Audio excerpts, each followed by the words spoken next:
un programa del Comité de Solidaridad Latinoamericana en Mendoza. Para ensanchar los caminos de la liberación de nuestra América. Todos los miércoles de 21 a 23 horas. Por la Mosquitera FM, Radio Comunitaria, 88.1.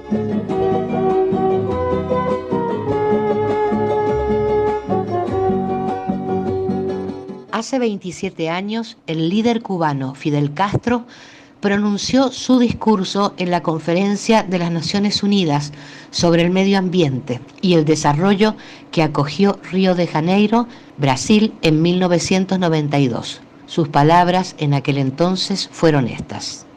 Una importante especie biológica está en riesgo de desaparecer por la rápida y progresiva liquidación de sus condiciones naturales de vida, el hombre. Ahora tomamos conciencia de este problema cuando casi es tarde para impedirlo. Es necesario señalar que las sociedades de consumo son las responsables fundamentales de la atroz destrucción del medio ambiente. Ellas nacieron de las antiguas metrópolis coloniales y de políticas imperiales que a su vez engendraron el atraso y la pobreza que ellos azotan a la inmensa mayoría de la humanidad. Con solo el 20% de la población mundial, ellas consumen las 2/3 partes de los metales y las 3/4 partes de la energía que se produce en el mundo.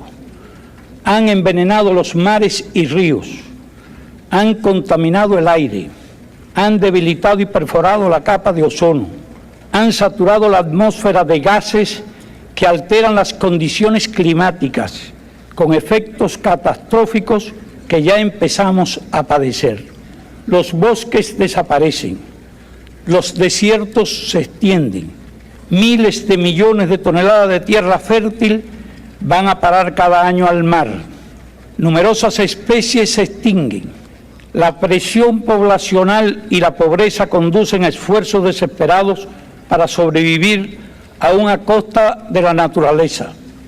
No es posible culpar de esto a los países del tercer mundo, colonias ayer, naciones explotadas y saqueadas hoy por un orden económico mundial injusto. La solución no puede ser impedir el desarrollo a los que más lo necesitan. Lo real es que todo lo que contribuya hoy al subdesarrollo y la pobreza constituye una violación flagrante de la ecología. Decenas de millones de hombres, mujeres y niños mueren cada año en el tercer mundo a consecuencia de esto, más que en cada una de las 2 guerras mundiales. El intercambio desigual, el proteccionismo y la deuda externa agreden la ecología y propician la destrucción del medio ambiente. Si se quiere salvar a la humanidad de esa autodestrucción, hay que distribuir mejor las riquezas y las tecnologías disponibles en el planeta. Menos lujo y menos despilfarro en unos pocos países para que haya menos pobreza y menos hambre en gran parte de la tierra. No más transferencias al tercer mundo de estilos de vida y hábitos de consumo que arruinan el medio ambiente. Hágase más racional la vida humana, aplíquese un orden económico internacional justo, utilícese toda la ciencia necesaria para el desarrollo sostenido sin contaminación, páguese la deuda ecológica y no la deuda externa, desaparezca el hambre y no el hombre. Cuando las supuestas amenazas del comunismo han desaparecido y no quedan ya pretextos para guerras frías, carreras armamentistas y gastos militares, ¿qué es lo que impide dedicar de inmediato esos recursos a promover el desarrollo del tercer mundo y combatir la amenaza de destrucción ecológica del planeta? Cesen los egoísmos, cesen los hegemonismos, cesen la insensibilidad, la irresponsabilidad y el engaño. Mañana será demasiado tarde para hacer lo que debimos haber hecho hace mucho tiempo. Gracias.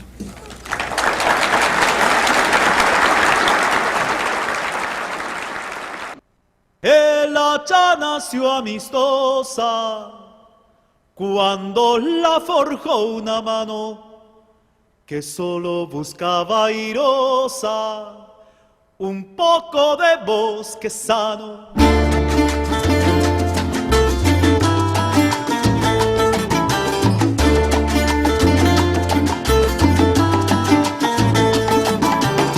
El hacha nació amistosa cuando la forjó una mano que solo buscaba airosa un poco de bosque sano. El hacha cortó temprano la leña que nutre el fuego, donde se doraba ciego el pan de todas las mesas, y apostaba la certeza del hambre saciada luego.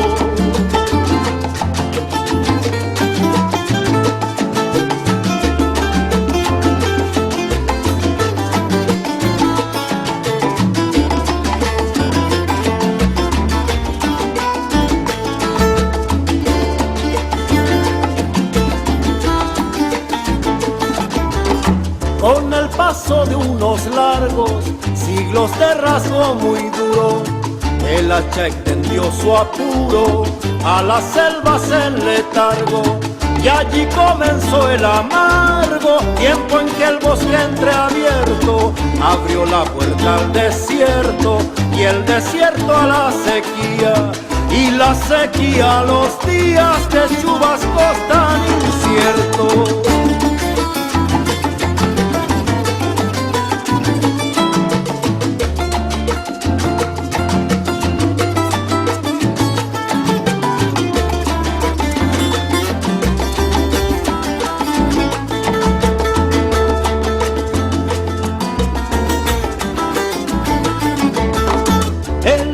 Se hizo violenta y ya no midió el hachazo, cortó de manera cruenta, dejando los bosques rasos.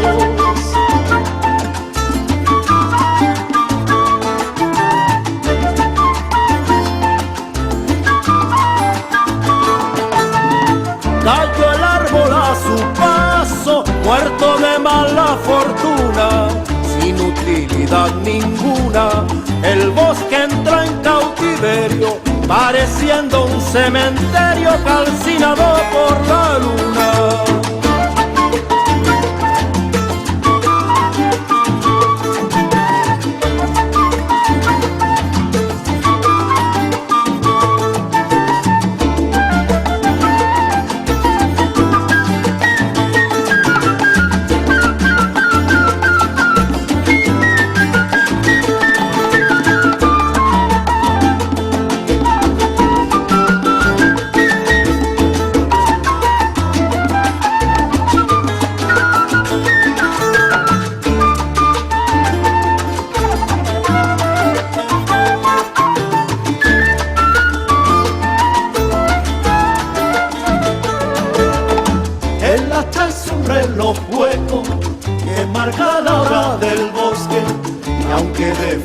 Se enrosque el páramo más reseco, y cambia el río sus ecos, y el leñador su prenombre no cambia lo que por cierto consigue el hacha en su nombre. El bosque precede al hombre, pero lo sigue el desierto.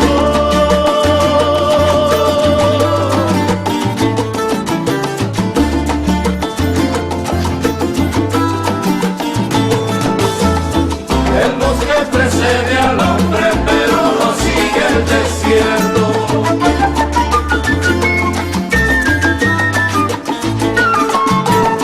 El bosque precede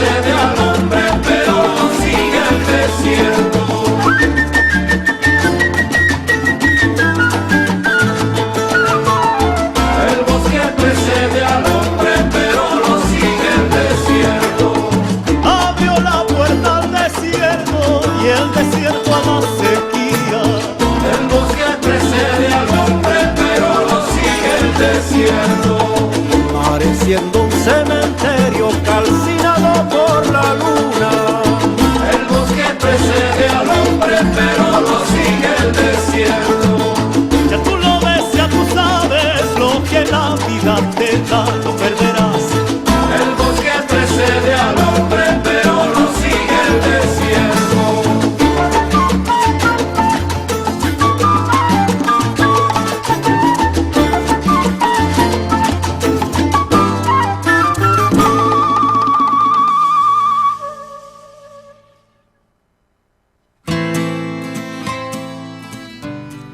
Buenas noches, estamos otra vez acá en A Desalambrar, el programa informativo del Comité de Solidaridad Latinoamericana de Mendoza. Estamos esta noche en este espacio militante con los compañeros y compañeras. En la mesa, Nelson Berman. ¿Cómo andás, Nelson? Muy bien, buenas noches, bien. También Alfredo Berzi. Muy bien, tranquilo y sabiendo que vamos a hacer un buen programa, como siempre. Con escarapela airosa está el Alfredo. Germán Leyen. ¿Cómo andás, Germán? Muy bien, buenas noches. Horacio Mayorga también. Hola, ¿qué tal? Buenas noches. Bueno, a toda la audiencia. Hoy un tema que nos convoca a la reflexión por nuevas miradas, nuevos modos de vida, así que bueno, muy ansioso de poder estar acá. Y también Alejandra Roy acá al lado mío, con su verde furioso en el pullover. Verde campaña. Claro. Buenas noches, Ali. ¿Verde campana? No, verde campaña. Campiña. No, es verde dólar. Verde dólar. No. Buenas noches, Alicia. Buenas noches. Bueno.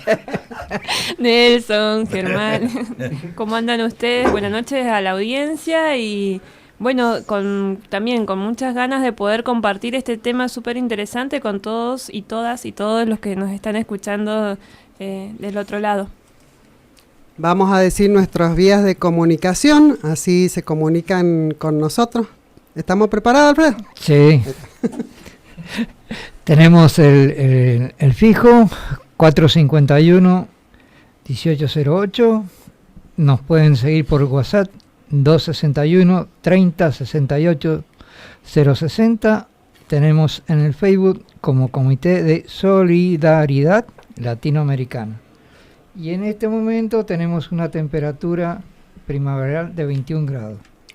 Y ya el tema lo venía anunciando un poco en el 92, en el año 1992, lo venía anticipando Fidel Castro Ruz, lo escuchábamos en la Cumbre de Naciones Unidas, que decía menos lujo y menos despilfarro, mañana será demasiado tarde.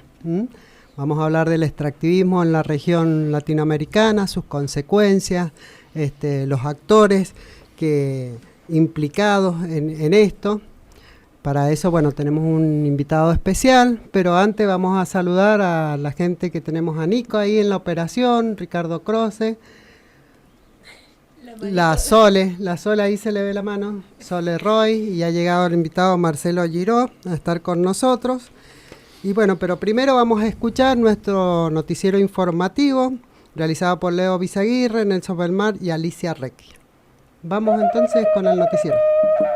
Resumen informativo.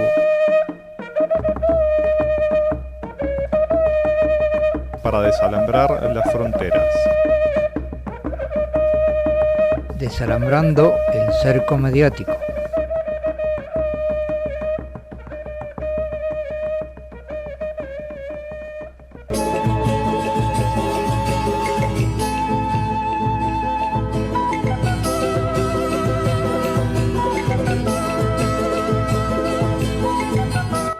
Brasil.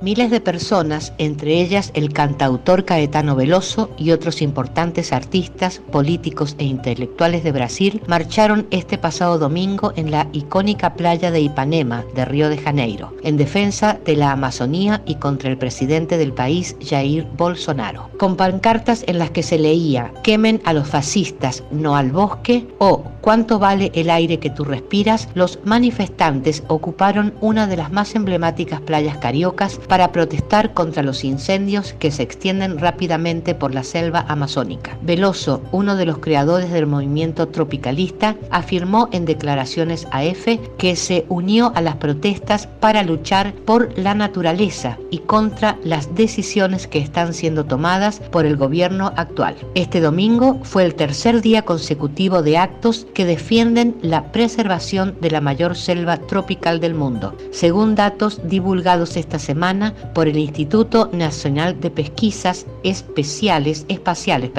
INPE, la región amazónica ha registrado más de la mitad de los 71.497 incendios forestales detectados en Brasil entre enero y agosto de este año, una cifra un 83% superior al del mismo periodo de 2018.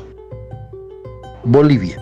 El presidente Evo Morales afirmó el domingo que Bolivia está abierta a cualquier cooperación internacional para apagar el incendio de magnitud en la Chiquitanía y anunció que decidió suspender la campaña electoral del Movimiento al Socialismo, MAS, para las elecciones generales de octubre próximo. En una conferencia de prensa, el jefe de Estado rememoró todos los esfuerzos que realizó el gobierno para aplacar el fuego, entre ellos la contratación de uno de los aviones bomberos más grandes del mundo y otras aeronaves locales para coadyuvar con estas tareas. ¿Hay algún anuncio de cooperación? Bienvenido la cooperación, sea de organismos internacionales, sea de personalidades, como también sea de presidentes. Puntualizó y reveló que se iniciaron ya las gestiones después de conocer que el fuego se reactivó en algunos sectores. Por otra parte, recordó que hace un par de días planteó una reunión de los países que tienen bosques amazónicos para asumir una solución a largo plazo en cuidado de la madre tierra.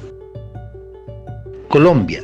Asesinan a otro dirigente social en Colombia. Autoridades se encuentran adelantando las investigaciones tras el asesinato de Danilo Olaya Perdomo, de 60 años, quien se desempeñaba como el presidente de la Junta de Acción Comunal de la vereda Alto Cachaya del municipio de Gigante. Según los datos, Olaya fue asesinado de varios disparos con arma de fuego. Oliberto Tintinago, presidente de la Federación Departamental de Acción Comunal, indicó: la Federación lamenta y rechaza el asesinato del presidente de la Junta de Acción Comunal del corregimiento de la Gran Vía en la vereda Alto Cachaya. Hay mucha preocupación, tristeza, angustia e impotencia que sentimos al ver que no está garantizado el derecho a la vida de los líderes que han crecido en estas zonas. Por otra parte, el partido FARC denunció el atentado contra Rubén Zamora, uno de sus dirigentes en el norte de Santander. En efecto, este domingo 25 de agosto pasado, el vehículo en el que se desplazaba el excomandante Zamora, junto con su esquema de seguridad, fue interceptado hacia el mediodía en una vía aledaña al municipio de Convención, norte de Santander, por hombres armados y vestidos con prendas militares. Según le dijo Ropero a Colombia 2020, los hombres se identificaron como integrantes del Frente 33 de la FARC, paradójicamente el que él comandó en ese grupo insurgente. Dijo no haber reconocido a ninguno de ellos. Los desconocidos los bajaron del vehículo, despojaron a sus 3 escoltas de sus armas y le prendieron fuego a la camioneta. Resumen informativo. Para desalambrar las fronteras. Desalambrando el cerco mediático.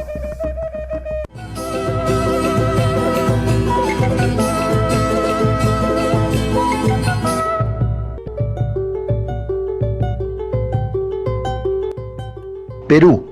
Sondeo confirma gran rechazo a proyecto minero Tía María en Perú. Una campaña de la transnacional Southern y quienes la respaldan y plantean imponer el proyecto minero Tía María ha fracasado, pues la mayoría de los peruanos lo rechaza, según una encuesta privada difundida hoy. El sondeo del Instituto de Estudios Peruanos, IEP, de nivel nacional, verificó que 60% de los consultados plantean que el proyecto debe seguir suspendido mientras no se compruebe sabe que no afectará al agro de su entorno, 39%, o simplemente debe cancelarse, 21%. Los resultados de la encuesta se publicaron al cumplirse 7 semanas de un paro general de las poblaciones de la sureña provincia de Islay, cercanas al proyecto suspendido por el oficial Consejo Nacional de Minería. Según el sondeo del no gubernamental IEP, 66% opinan que los pobladores tienen razón para protestar porque el proyecto de explotación de cobre contaminará sus tierras y solo 24% creen en el alegato de Southern Copper Corporation de que tiene un plan para evitar el daño. La empresa financió una vasta campaña publicitaria para descalificar el rechazo a Tía María, que lleva 10 años en los que la represión a las protestas contra el proyecto dejaron un saldo de 6 civiles y un policía. Para el 68%, las empresas mineras no cuidan el medio ambiente o solo algunas lo hacen, y un 59% opinan que el país debe dar prioridad a la protección del ambiente sobre el crecimiento económico, cuya necesidad es invocada por quienes alegan a favor de Tía María. Venezuela. El presidente de Venezuela, Nicolás Maduro, exhortó hoy al pueblo a unirse contra las agresiones de Estados Unidos. Levantemos nuestras banderas de lucha con dignidad y coraje para enfrentar las adversidades. Recordemos que en nuestras venas corre sangre de libertadores y que somos hijos e hijas de una misma patria que debemos amar, cuidar y defender, señaló el mandatario en la red Twitter. Recordó las raíces históricas sobre las que se sustenta la nación y advirtió sobre las acciones de Washington contra el país suramericano. Desde el pasado 10 de agosto y hasta el próximo 10 de septiembre, el pueblo se movilizará en calles y plazas para manifestar su rechazo a las medidas coercitivas y unilaterales de la Casa Blanca, que agudizan el bloqueo y afectan la vida cotidiana de los venezolanos al impedir la entrada de alimentos y medicinas. Cuba. El canciller cubano Bruno Rodríguez llamó hoy a tomar conciencia de la magnitud del desastre que acontece en la Amazonía azotada por las llamas e instó a actuar en consecuencia. En su cuenta de Twitter, el jefe de la diplomacia cubana subrayó que suman más de 20 días en los que las llamas consumen el pulmón del planeta, el oxígeno de todos. Añade que las consecuencias serán nefastas para la humanidad, recalcando que la selva amazónica es patrimonio de todos. Según diversas fuentes, más de 1 millón de indígenas pobladores de la Amazonía están en peligro por el fuego, al igual que la rica biodiversidad de esa región del planeta.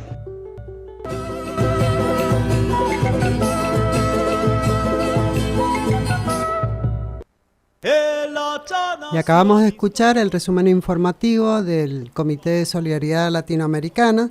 Y bueno, vemos que tiene que ver mucho con esto, justamente con el extractivismo, con el planeta, con la ecología, ya desde Perú, Cuba, Brasil, todos los países, los asesinatos de los líderes sociales de Colombia tienen que ver con esto, ¿no? Con la destrucción, con este modelo extractivista. Sí, ¿no? Sí. Sí, tomamos las palabras de Fidel también tiene bastante actualidad, a pesar que lo hizo en el 92. Y él decía, es tarde, bueno, ahora es más que tarde, súper tarde. Bueno, siendo las 21:35, nos vamos a ir a escuchar un tema musical y después ya estamos con nuestro invitado Marcelo Giro, especialista en este tema que vamos a tocar hoy día desde el comité.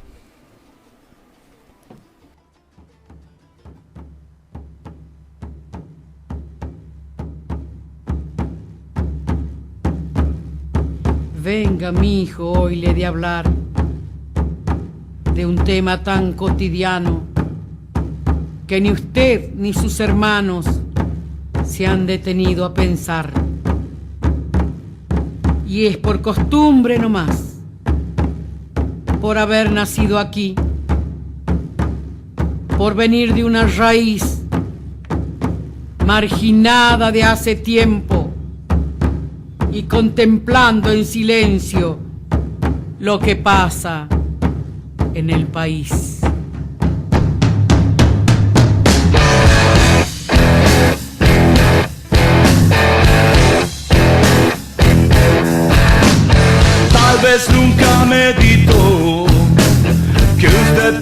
esas dos manos, asistió a pagos lejanos, dándole luz y calor, que también mueve el motor, que anda al cielo y anda al mar, autopistas de ciudad y las comunicaciones, sin saber por qué razones, nada viene y todo va.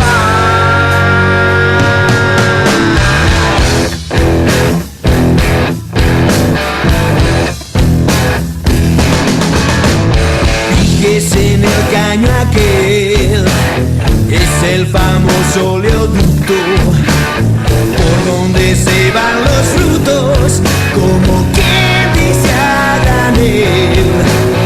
Le costará comprender por qué este petróleo nuestro lo industrializan tan lejos, que el subproducto después vuelve a su queda otra vez.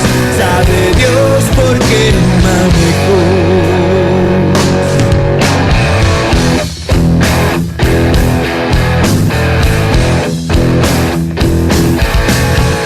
Nuestro gas es entubado en caños de alta presión que llevan calefacción para entibiar otros pagos. No se me quede asombrado si le digo que en el gas van muchas cositas más, con variadas propiedades que enriquecen otros lares y empobrecen los de acá.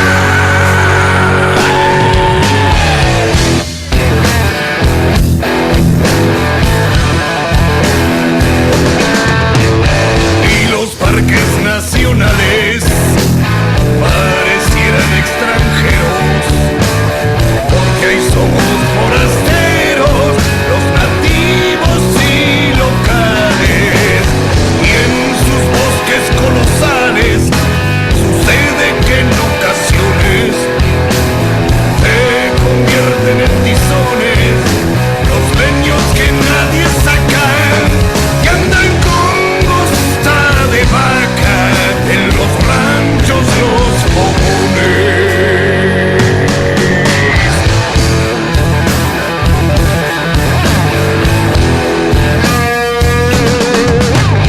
Y aquellas torres en fila, sujetando el caberío, se llevan de nuestros ríos lo mejor de la energía.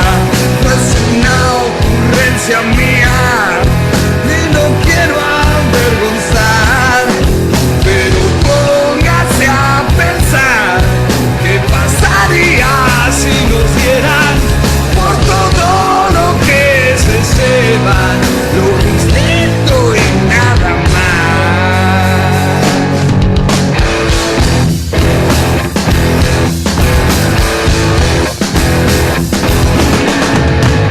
Seguimos siendo colonia de la gallina de arriba, federalismo mentira, desde que tengo memoria, allá se inventa la historia, aquí se escribe con sangre, más vienen de tarde en tarde. A desalambrar, para ensanchar los caminos de la liberación de nuestra América. Todos los miércoles de 21 a 23 horas por la Mosquitera FM, Radio Comunitaria 88.1.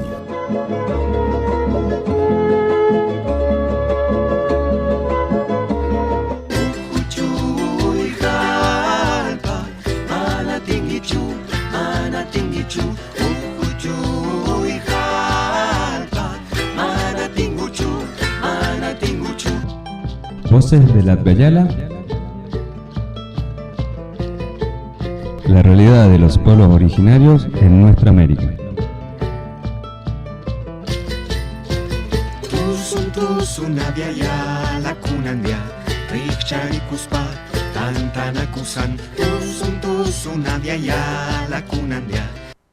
Las voces de Latya Yala. Hoy, el modelo extractivista en América Latina.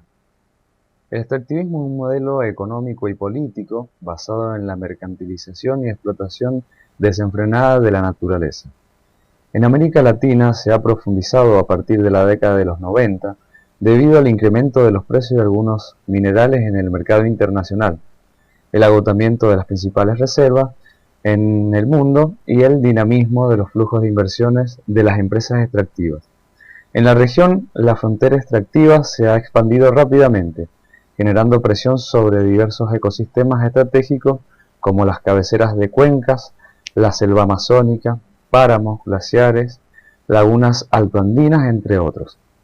El extractivismo, como base del sistema capitalista, ha establecido una división internacional del trabajo, que asigna a unos países el rol de importadores de materias primas para ser procesadas y otros el de exportadores. Esta división es funcional exclusivamente al crecimiento económico de los primeros, sin ningún reparo en la sustentabilidad de los proyectos ni en el deterioro ambiental y social generado en los países productores de materias primas. El auge del extractivismo, que presenciamos en la actual coyuntura del neoliberalismo y globalización, implica un modelo insostenible, violento y voraz, pues cada vez se encuentran nuevas formas de mercantilizar la naturaleza. En América Latina y el Caribe, la apropiación neocolonial y el carácter violento del modelo extractivista se evidencia tanto en los impactos negativos que produce como en las distintas estrategias que emplean las empresas para imponerse en los territorios, en complicidad con los estados donde se realizan las explotaciones, y en no pocas ocasiones con sus estados de origen. En primer lugar, señalamos las prácticas de despojos y ocupación de tierra, de comunidades indígenas, afrodescendientes y campesinas que ejercen las empresas. En la región es común observar alianzas entre estas y fuerzas armadas legales e ilegales, grupos de crimen organizado, ejército y grupos paramilitares que garantizan el control territorial y salvaguardan las instalaciones de los proyectos. A menudo el despojo se da también por vías de aparente legalidad. Las empresas inciden en los legisladores y operadores de justicia para facilitar su entrada y permanencia en los territorios y garantizar la impunidad frente a las violaciones que cometen.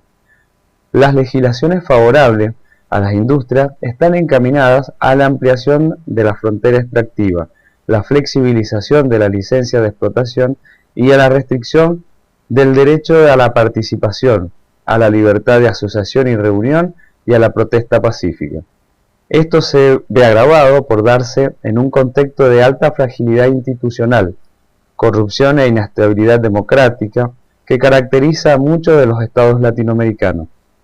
El despojo y la corrupción territorial provocan la violación sistemática de los derechos humanos de las poblaciones afectadas. Observamos que las actividades extractivas limitan y privan el acceso a la tierra, agua y demás bienes comunes a las comunidades locales, impidiéndoles el desarrollo de otras actividades productivas y el ejercicio de su autodeterminación. La precarización de sus condiciones de vida es tan aguda que conlleva al desplazamiento forzado e incluso a la decadencia de pueblos originarios. La violación de derechos se da no solo contra las comunidades afectadas, sino también y de manera enfática contra las defensoras y defensores de la naturaleza. Esta agresión permanente orienta a la neutralización de sus luchas, consiste en distintas modalidades de criminalización, todo tipo de hostigamiento y en numerosas ocasiones el asesinato y el feminicidio en contra de las y los activistas, como por ejemplo los casos de Berta Cáceres en Honduras del 2016, Viviana Troches, Colombia 2017, José Tendetza, Ecuador 2014, Marielle Franco, Brasil 2018, Camilo Castrallanca en Chile del 2018, Chico Méndez en Brasil 1988 y Santiago Maldonado en Argentina 2017. Además de estas estrategias de despojo y criminalización, el modelo extractivista se vale de la naturalización de un discurso tecnocrático que posiciona el crecimiento económico como bien supremo por sobre las garantías de los derechos humanos y la autodeterminación de los pueblos. Subestima la cosmovisión de los pueblos originarios y niega la existencia de saberes ancestrales y populares en relación con la naturaleza. Rechaza la posibilidad de transitar hacia alternativas al modelo actual y condena a quienes luchan por esta causa. Para posicionar dicho discurso, las empresas extractivas ejercen una fuerte influencia en los medios de comunicación hegemónicos, cadenas de televisión y radios públicas y privadas, en prensa digital e impresa, que presentan exclusivamente su versión sobre los conflictos socioambientales, en las que se ocultan los verdaderos impactos negativos de sus operaciones. En múltiples ocasiones estos medios estigmatizan de manera explícita a los defensores y defensoras de los bienes naturales, legitimando las violaciones en su contra. Por último, señalamos una estrategia recurrente implementada por las empresas para generar una opinión pública favorable a sus actividades, tanto en las comunidades locales como en la sociedad civil y los gobiernos. Las empresas constituyen fundaciones y desarrollan obras sociales en el marco de la responsabilidad social empresarial, con el fin de limpiar su imagen en las comunidades y presentarse como benefactoras de las mismas. Con frecuencia, este accionar se aprovecha de la falta de garantía de derechos fundamentales por parte de los estados en zonas rurales alejadas. Mediante las funciones que crean para legitimar su accionar, las empresas realizan actividades de formación, proyectos de vivienda, de interés social y mantenimiento a instalaciones públicas de salud y educación. Todas estas responsabilidades de las cuales los estados se desentienden. La inserción de los proyectos extractivistas en América Latina han presentado las mismas características. Los emprendimientos se realizan para satisfacer demandas de mercados globales y no las necesidades de comunidades locales. Casi la totalidad de las ganancias quedan en manos de las empresas. Otro punto, la demanda de un alto abastecimiento energético e hídrico implica la construcción de obras de infraestructura, especialmente cuando se tratan de yacimientos nuevos. Producen daños ambientales irreversibles, contaminación del aire, los suelos, las fuentes hídricas y provocan grandes pérdidas de biodiversidad. Violación de los derechos humanos de las comunidades afectadas, destruyen sus formas de vida y economías tradicionales. Presentan las oportunidades laborales como uno de los mayores beneficios de los proyectos. Sin embargo, la mano de obra que estos demandan es reducida, temporal, precaria y casi exclusivamente masculina. Genera la reprimarización de las economías latinoamericanas, en las que los países atraen la inversión extranjera para la extracción y producción de materias primas, debilitando otros sectores de sus economías. Conduce a una alta vulnerabilidad fiscal, debido a la volatilidad de los precios de los recursos en el mercado internacional y además agudiza la deuda externa. En sus diversas modalidades, el extractivismo opera mediante el saqueo y la apropiación neocolonial y afecta de manera particular la vida de las mujeres, especialmente aquellas indígenas y afrodescendientes.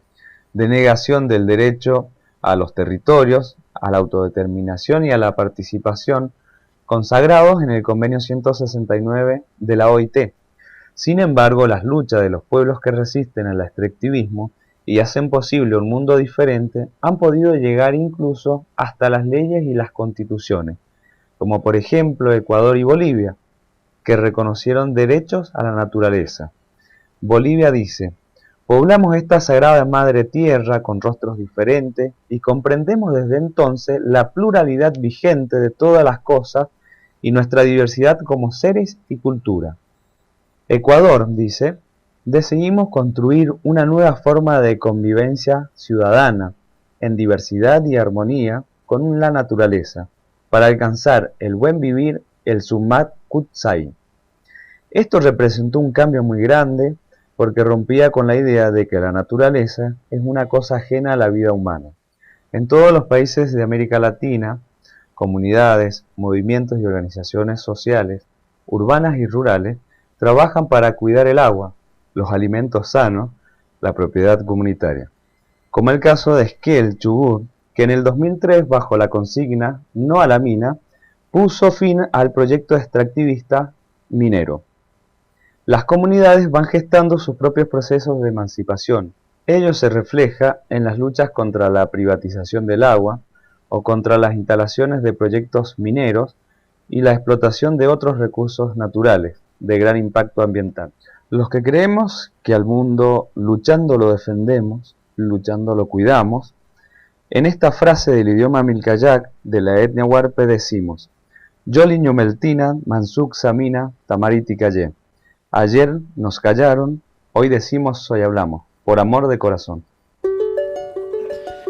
Bueno, ahí escuchábamos la columna de Abya Yala, de los pueblos originarios, con este tema del extractivismo en América Latina, que nos dio un recorrido acerca de qué es el extractivismo y qué consecuencias va teniendo en todo este territorio. Anteriormente a esto estuvimos escuchando una canción del Embudo donde participan varios artistas, una canción de León Gieco. Y bueno, seguimos acá en esta mesa con nuestro invitado especial, que ahora Tito se los va a presentar. Bueno, habiendo hecho una introducción al tema, ¿no?, desde la columna, vamos a empezar con esta mesa que hemos pensado para tratar este tema que nos tiene tan preocupados, ¿no?, a toda la sociedad. Y para eso hemos invitado a un compañero y amigo y científico sabedor del tema. Él es Marcelo Giró, profesor y licenciado en Geografía, trabaja en la Universidad Nacional de Cuyo, en la Cátedra de Geografía de los Espacios Mundiales, Geografía de Mendoza y Problemas Ambientales. Además, es miembro de la Asamblea Popular por el Agua, que a su vez integra la Unión de las Asambleas de Comunidades a escala nacional, la UAC, ¿no? Así es. Así que bienvenido acá bienvenido, a la mesa. Marcelo. Gracias. Muchísimas gracias, de veras, de corazón a todos ustedes, a la Mosquitera, que por supuesto siempre es un gusto, digamos. Hacía mucho que no visitaba el estudio, siempre le escucho por la mañana, no tanto por la noche, pero bueno, realmente uno se siente como en casa. Así que de verdad, gracias. Bueno, y para eso habíamos pensado también en una serie de preguntas en función de este tema que habíamos pensado.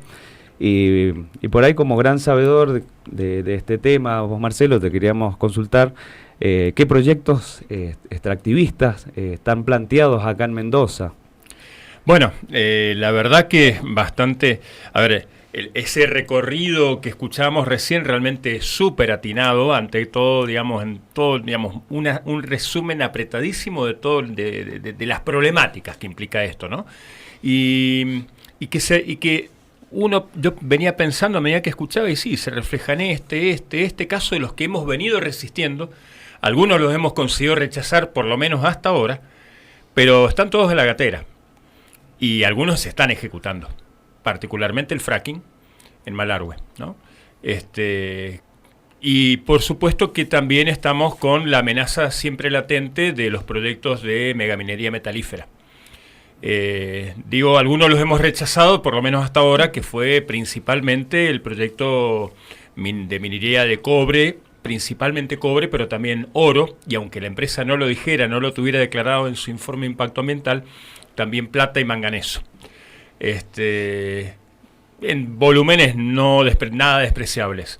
Y bueno, la minería San Jorge, desde el punto de vista de muchos, está fuertemente detrás de uno de los proyectos de reforma de la Ley 7722 que están como proyecto de ley en el Senado Provincial, ¿no? Y que específicamente el proyecto que presentó hace casi un año el senador Abraham apunta justamente a eliminar una partecita del artículo 1 y a eliminar otras partes del artículo 3, a eliminar la obligatoriedad de que un proyecto aprobado por el Ejecutivo de minería metalífera deba pasar por la legislatura, dado que justamente se trata de cuestiones de tan alta sensibilidad social.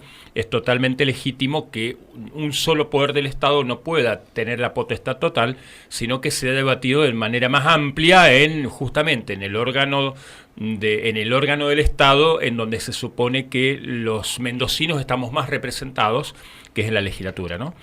De hecho, la Suprema Corte de Justicia ratificó rotundamente en diciembre de 2015 la plena constitucionalidad de la 7722, incluyendo ese artículo 3 del paso por la legislatura. Mal que le pese a muchos de un arco político partidario bastante amplio que están queriendo justamente eliminar ese artículo, ¿no? Y de hecho, hasta inclusive el candidato Rodolfo Suárez llegó a calificar ese artículo de un absurdo total. Bueno, que vaya a decírselo a los jueces de la Corte, a ver si les parece tan absurdo como para decir, sí, tiene toda la razón de ser, ¿no? Y bueno, estamos ahí con la avanzada del fracking que arrancó de una manera que nosotros entendemos absolutamente ilegal. Los primeros 5 pozos de fracking que se hicieron en Malargüe en 2017, hace ya 2 años, son motivo de una causa penal que muy poco sabía, por supuesto, los medios hegemónicos no hablan de esto, una causa penal contra el gobernador Cornejo, el secretario Mingorance y la directora de Protección Ambiental, Miriam Scalani, por abuso de autoridad e incumplimiento de deberes de funcionario público por la forma en la cual autorizaron y permitieron que arrancara el fracking cuando los propios dictámenes sectorial y técnico del expediente decían, bueno, acá falta un montón de información y hace falta tener toda esta información, instalar los freatímetros y etcétera, etcétera, antes de poder tener una certeza sobre si se puede practicar o no. Y bueno, le pusieron el gancho en 24 horas y al día siguiente estaban arrancando. Marcelo, por dar 2 ejemplos nomás. Marcelo, ¿y nos querés contar entonces qué es el fracking en esto de falta de información? A lo mejor los oyentes no están... No, y hay otra cuestión más grave incluso también, de que en esto de que por ahí no se sabe bien qué es lo que es el fracking, hay tanta manipulación en el discurso, ¿no? Que por ahí nos hacen creer de que son métodos más blandos, como la hidratación... Estimulación hidráulica. Claro, que se anda hablando, ¿no? De que es la estimulación hidráulica. O por ahí están hidratando también. También, sí.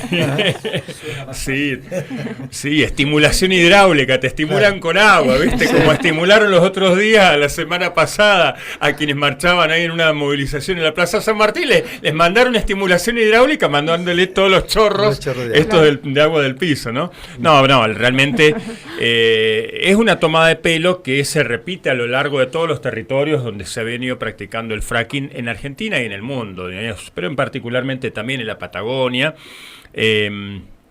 Y en Estados Unidos también este afán por parte de los impulsores de esta técnica de inducir a confusión, diciendo, bueno, sí, la estimulación hidráulica, pero si hace 60, 70 años que la venimos haciendo, ¿qué problema puede haber con seguir haciendo lo que veníamos haciendo siempre? Bueno, el principio genérico de romper, de partir, de fracturar la roca a grandes profundidades, utilizando agua a muy altas presiones, es el mismo. Pero no da lo mismo en cuanto a los volúmenes de agua utilizados, en cuanto a la cantidad y diversidad y toxicidad de los aditivos que se inyectan, y también un volumen muy importante de unas arenas especiales para que una vez producida la fractura queden como acuñando esas fisuras producidas artificialmente en la roca, para que por esa fisura justamente pueda fluir, según sea el yacimiento, el petróleo o el gas. Y estamos hablando, digamos, es el mismo tipo de petróleo o de gas que el que conocemos siempre.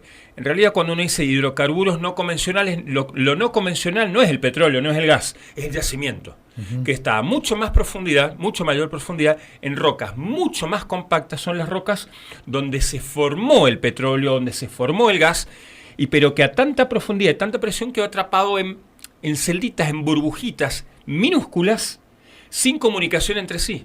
Entonces, si yo perforo hasta ahí abajo y no rompo toda la roca, el hidrocarburo no tiene cómo moverse. El pozo parece estar seco. Entonces, para que salga el hidrocarburo, sea petróleo o gas, pues hay que romper todo.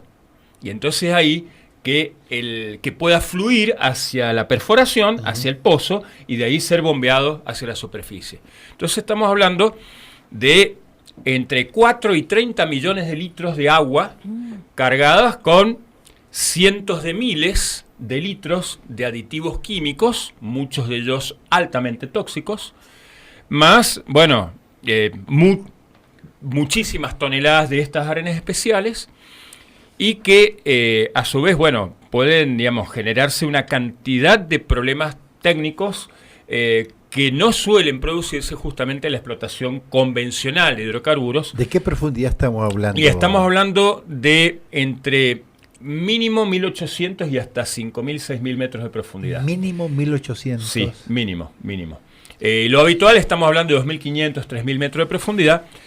Y bueno, a ver, hablar de todos los diversos impactos sobre la posibilidad de contaminación de las aguas subterráneas, de las superficiales y del aire también. A los mendocinos lo que más nos importa siempre es el agua, ¿no? Es lo normal. Pero el aire también tiene, digamos, hay muchísimos estudios científicos publicados en los Estados Unidos, que es el país que más ha practicado esta técnica, en donde se la desarrolló en primer lugar. Y bueno, en el resto del mundo los principales lugares son Argentina, China y Canadá.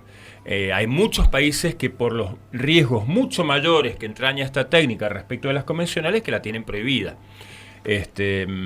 Sobre todo en Europa. Además de, bueno, también el riesgo de aumentos de sismicidad, por ejemplo, ¿no? En este momento hay todo un equipo del Instituto Nacional de Prevención Sísmica de San Juan que está en el área de Sausal Bonito, dentro de lo que es la gran cuenca Vaca Muerta, en el norte de Neuquén, haciendo justamente estudios de los aumentos de los sismos que antes jamás había habido, o muy excepcionalmente en esa zona de Neuquén, y bueno, ha habido decenas de sismos moderados, no catastróficos, pero de una mediana intensidad, y sismos no muy profundos. Entonces no se libera tanta energía, pero como el foco no es tan profundo, no está a 50, 100 kilómetros de profundidad, sino a 5, 6, 10, bueno, el impacto en la superficie es bastante importante. Así que bueno, están viendo si hay una relación causal justamente en esto, como ya se ha determinado en Estados Unidos y en Canadá y en China.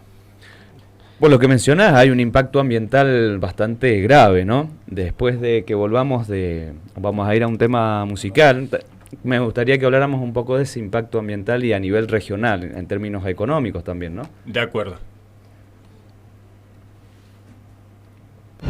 Porque luchamos por ella. Porque la conseguimos.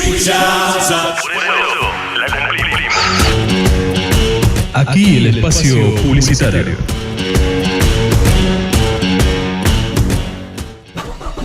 En Guaymallén, más conciencia es más vida. Cuando manejes, hacelo con máxima responsabilidad, respetando todas las normas de tránsito. Por favor, no bebas alcohol, baja la velocidad y no utilices el celular. Recordá que todos los ocupantes del vehículo deben usar cinturón de seguridad. No solo vos. Más conciencia es más vida. Municipalidad de Guaymallén. Nómada Catering, servicio de comida elaborada con la mejor materia prima. Queremos estar presentes en los momentos más importantes de las familias mendocinas. Nómada Catering, servicio de mozos y lunch en el lugar del evento. Nómada Catering, servicio pensado para eventos, desayunos, coffee break y lunch con opciones variadas y saludables. Esperamos tu consulta para acompañarte en tu evento. Al teléfono 154 70 65 33 o al WhatsApp 261 4 70 65 33. Nómada Catering, el sabor de la comida casera. Promueve ASERM, Asociación de Cooperativas de Empresas Recuperadas Mendoza. Elegí tu delegado o delegada permanente.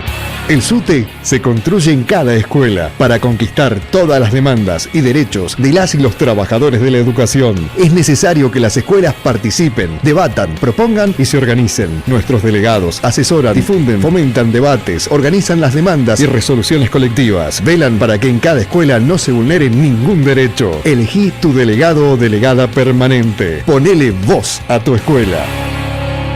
SUTE, Sindicato Unido de los Trabajadores de la Educación. Señores pasajeros, tengan ustedes muy buenos días. Señorita, con el permiso de ustedes los voy a molestar un minuto con la cuestión. La Mosquitera, servicio de difusión popular.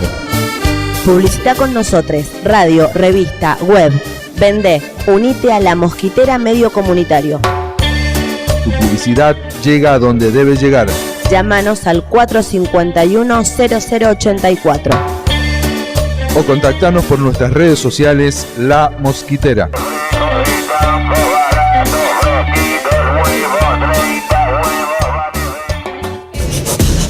Porque no todo se compra, Hasta aquí llegó el espacio publicitario. Te invitamos a seguir con nuestra programación. Hay quienes dicen que esto es una tragedia.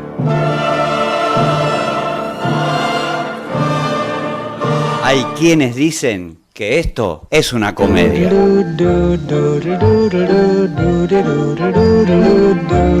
Hay quienes dicen que esto es un circo.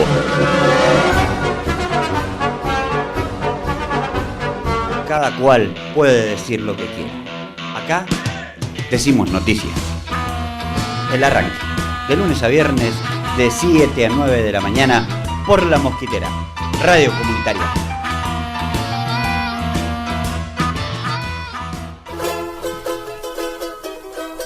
Feroz América. Feroz América, lunes a jueves, de 15 a 17 horas. Por radio comunitaria La Mosquitera, 88.1.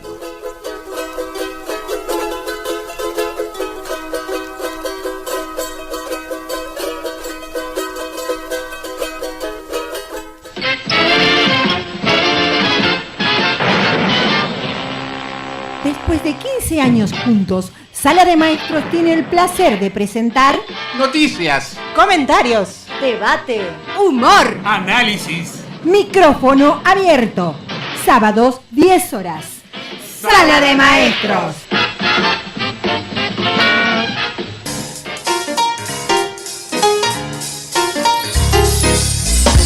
En La Mosquitera FM, radio comunitaria, los morochos no piensan necesariamente igual que los flacos. Ni estos igual que las chicas. Con los operadores igual que los locutores. Ni los jóvenes igual que los viejos. Pues en este colectivo no todos pensamos igual, aunque no necesariamente.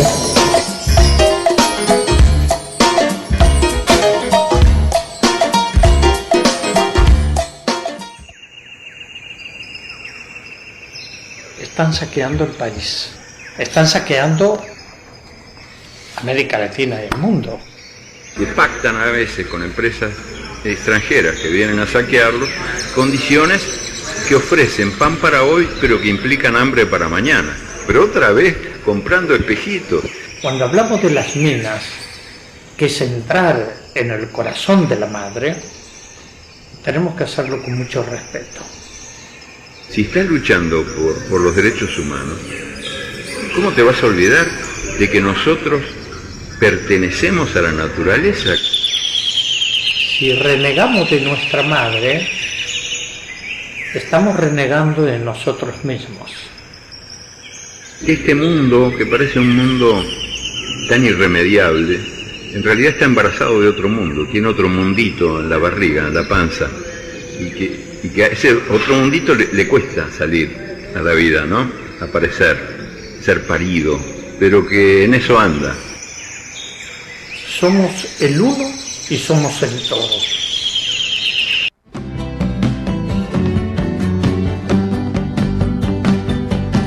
¿Y tú dónde estarás? Ay, ay, ay. ¿Tú dónde estarás? Ay, ay, ay. ¿Tú dónde estarás?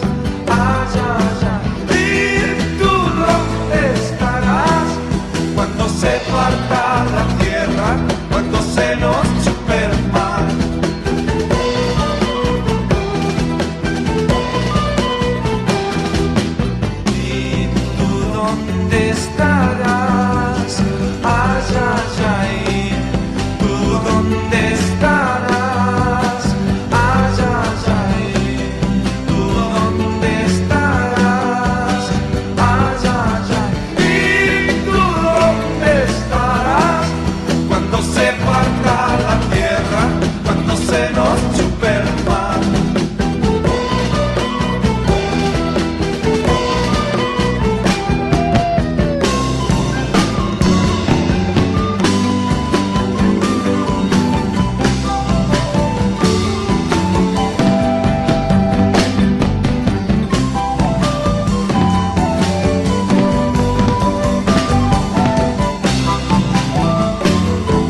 Buenas, un saludo para todos los oyentes. Este tema que hoy se nos propone, este activismo y la relación con los pueblos originarios, la verdad que contiene, por un lado, mucha fuerza, mucha esperanza, mucha vida, porque los pueblos originarios están en los territorios defendiendo esa vida, defendiendo el agua, defendiendo todo lo bueno y que tenemos y que creemos que es para seguir disfrutando con las generaciones que vienen. Pero también es un tema en el que hay mucha muerte, hay mucha desolación por los territorios y por las vidas que se está llevando estas luchas. El extractivismo en América Latina nos está dando señales de que absolutamente no es la salida que nos vienen diciendo, que nos vienen proponiendo, como que es la única posibilidad de desarrollo que tienen nuestros pueblos. Los pueblos originarios tienen un estilo de vida, y que es un estilo de vida ancestral, milenario, que se pretende seguir continuando, que se pretende seguir desarrollando, y también con la incorporación de algunas nuevas tecnologías, pero un estilo de vida que nunca precisó de las empresas, pero tampoco de los planes ni de una tarjeta social de los gobiernos, porque en los territorios se desarrollan muchos trabajos, muchos esfuerzos, porque ese territorio a los pobladores les da todo, ¿no? La tierra nos da todo, nos recuerda aquí una anciana, doña Hortensia, en la meseta chubutense. De la tierra vivimos, de la tierra comemos, porque ahí están los animalitos, las ovejas, las chivas, la lana, el pelo, la carne, ¿no? El trabajo que se puede hacer luego con las sogas, con la lana, y tantas otras cosas. La tierra nos da todo, ¿no? Y ahí está ese estilo de vida que, claro, que viene a chocar con estas ideas de desarrollo, pero entregando el territorio y también uno de los bienes más necesarios y vitales, como es el agua, ¿no? Si nos falta el agua, si escasea el agua, la vida se nos dificulta, ¿no? Para crear esos animales, para desarrollar las actividades que se vienen haciendo en las comunidades. Y frente a todo esto hay un panorama que lamentablemente no nos ayuda, que nos hace quedar en desprotección cuando tenemos protección.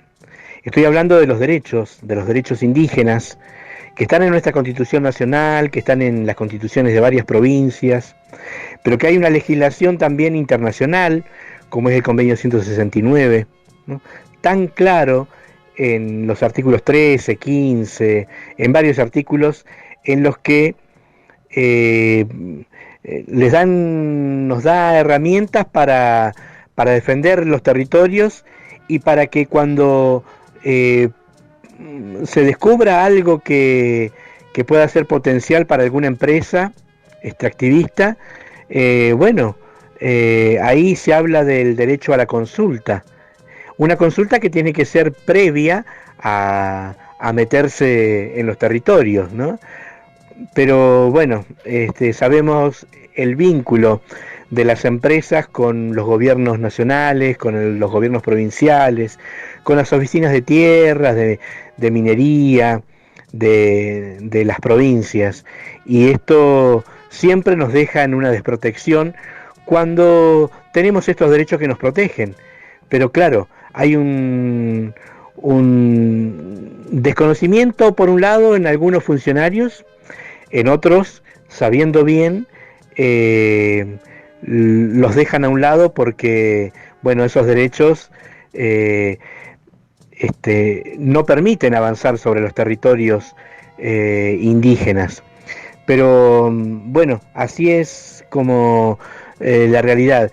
En este gobierno, en el anterior y me parece que en el que va a venir y en todos, la cuestión del extractivismo lo ven como una posibilidad casi única de desarrollo, ¿no? De crecimiento.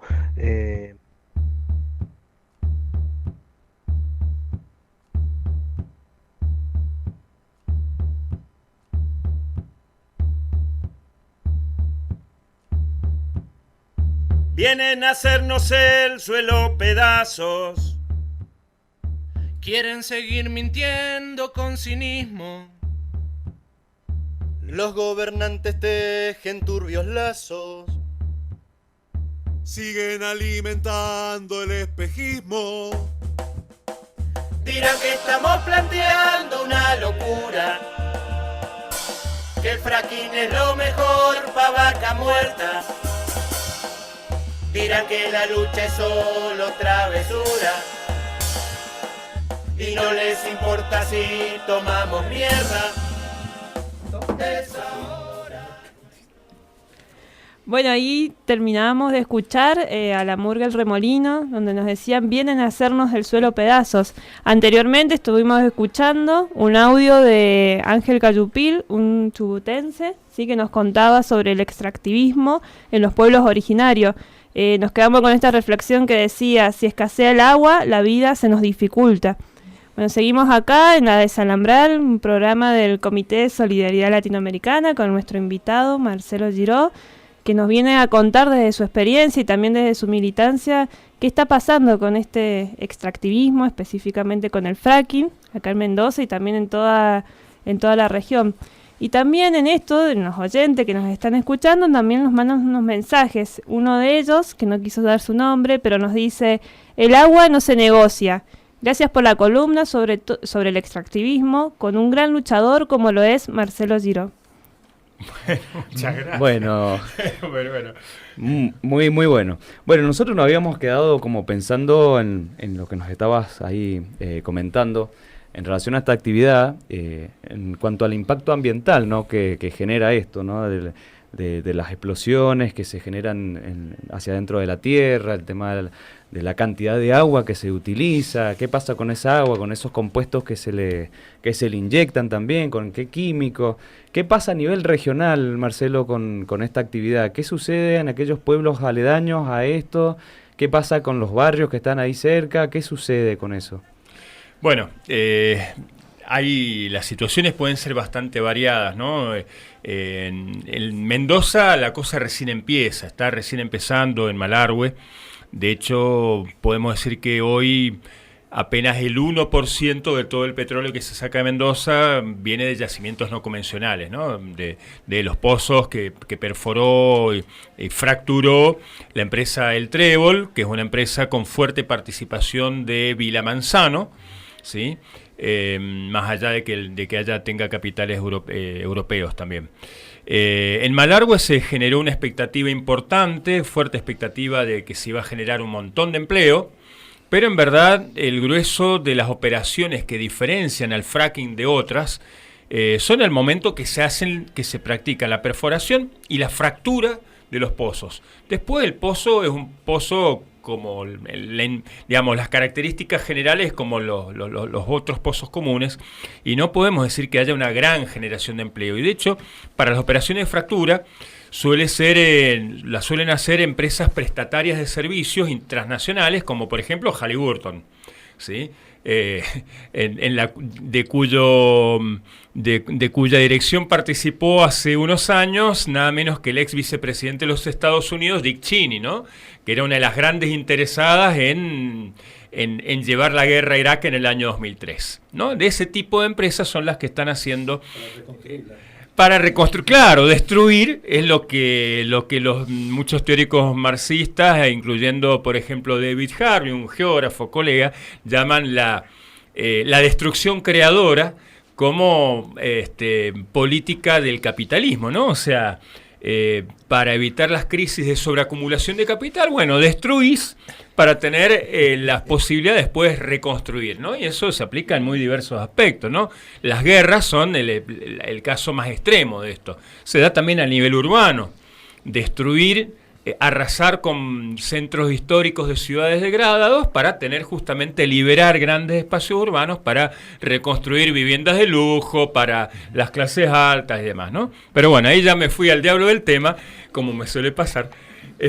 Y vuelvo, a ver, en Malargüe hay una expectativa que realmente se ve bastante defraudada, porque a lo sumo, y esto dichos de gente de Malargüe a funcionarios políticos mendocinos, se crearon 50 puestos de trabajo temporarios. Sí, no podemos decir que sea una gran solución a la cuestión del empleo. En Neuquén, bueno, la provincia de Neuquén es uno de los territorios a nivel mundial donde más ha avanzado el fracking, ¿no? Y ahí, bueno, sí podemos decir que hubo una oscilación importante, inclusive en los niveles de empleo, en la medida en que el año 2015-16, sobre todo, con la caída de los precios internacionales del crudo, y a pesar de los fuertísimos subsidios del Estado Nacional, que después de esos subsidios nos reconvirtieron en tarifazos a los argentinos, al conjunto de los argentinos, hubo, a pesar de esos subsidios, una baja fuerte en el nivel de fracking que se estaba haciendo si lo comparamos con el año 2012, 2013, 14. Y, sin embargo, no todo es simplemente creación de empleo, que tampoco son tantísimos puestos de trabajo. Hay que ver también los trabajos que se destruyen. Con la megaminería pasa lo mismo. O sea, creo por un lado, pero por el otro hay que ver las actividades productivas, sobre todo cuando estamos en lugares como la provincia de Río Negro, el Alto Valle, toda esta región tradicionalmente productora de peras y manzanas, que ya venía pasando por una crisis, la actividad frutícola para consumo nacional y de exportación, venía pasando por sucesivas crisis en donde justamente la ausencia del Estado o las malas políticas en algunos casos del Estado, desde los años 80 y 90, ayudaron a que cada vez más productores pequeños y medianos fueran entrando en crisis. Sobre ese escenario productivo, ese tejido ya dañado, caen las transnacionales. Apache primero, luego un combo de otras empresas transnacionales y también ISUR, YPF, empresa mixta, ¿no? Y que vinieron un poco a darle el golpe de gracia a esa actividad que por muchas décadas había sido la típica del Alto Valle del Río Negro, ¿no? Y se destruyeron muchísimas fuentes de trabajo. Marce, vos recién mencionabas de la poca mano de obra que realmente ocupan esas actividades, que no se justifica dado al impacto ambiental que generan en los lugares. Nosotros por ahí tenemos la idea de que por ahí la minería a cielo abierto, ¿no?, genera un impacto ambiental que esa región o esa zona donde se instala deja de salir, o deja de ser apta como para producción agrícola y demás. Con el fracking, ¿tenemos esos riesgos también? A ver, en el caso del Alto Valle del Río Negro es bastante lo que se está comprobando. En el caso de la meseta neuquina, ya venía pasando con la explotación convencional de petróleo y se agravó tremendamente con la no convencional, con el fracking, para las comunidades mapuches, ¿sí?